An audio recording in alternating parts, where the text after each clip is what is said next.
और लाइट भी ऐसे हो जाती है। तो ठीक है बेटा, फिर ब्रश करने के बाद क्या करना चाहिए, पोटी करनी चाहिए। पोटी से नाश्ते क्या होता है, जानते हो पोटी, लैट्रिन करने जाते ना अपन, उसको इंग्लिश में बोलते हैं पोटी। ठीक है बेटा, पोटी करना चाहिए। पोटी करने के बाद फिर हमको क्या करना चाहिए, स्नान करना चाहिए। ठीक, और स्नान करते वक्त भी हमको ऐसे नहीं जैसे पानी लिया और वो डाल दिया, ऐसे हमको ऐसे बाल्टी में से पानी लो, ऐसे डालो, फिर साबुन लगाओ, ऐसे फिर अपने कानों को, आंखों को, गर्दन को, सबको अच्छे से रगड़ना चाहिए। ठीक है, सब पूरे बॉडी पार्ट को अच्छे से रगड़ना चाहिए, ताकि हमारे शरीर के अंदर जो कीटाणु होते हैं, जो गंदगी होती है, अपने ये वाले से क्या हो जाती है, काले हो जाती है।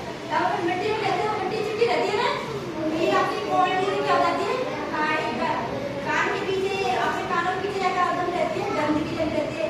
तो हमको अच्छे से स्नान करना चाहिए। ठीक है बेटा, स्नान करके हमें क्या करना चाहिए, फिर हमको अपने स्कूल के रेडी हो गए, फिर हमको नाश्ता करना चाहिए। नाश्ते में किसी के घर पे अगर दूध है तो एक गिलास दूध दे लो, किसी के घर में पोहे है तो एक कटोरी पोहे दे लो। ठीक है बेटा, किसी के घर में फ्रूट्स है तो एक बनाना या एक एप्पल दे लो, उससे हमारे क्या नाश्ता हो जाता है। फिर नाश्ता करके हम अपने स्कूल के लिए चल जाते हैं। ठीक है बेटा, स्कूल में आते तो अपने मम्मी और पापा के क्या करना चाहिए, पैर छूने चाहिए। सबको अपने मम्मी पापा के पैर छूने चाहिए और सबको बाय करना चाहिए। ठीक है बेटा, बाय करके आपका कुछ छुड़ा दो और अपनी मम्मी आपको छोड़ने भी आती है। ठीक है बेटा, अगर छोटा बच्चा तो उसकी मम्मी उसको छोड़ जाती है। लंच बहुत अपनाते, बोतल भी जाती है पानी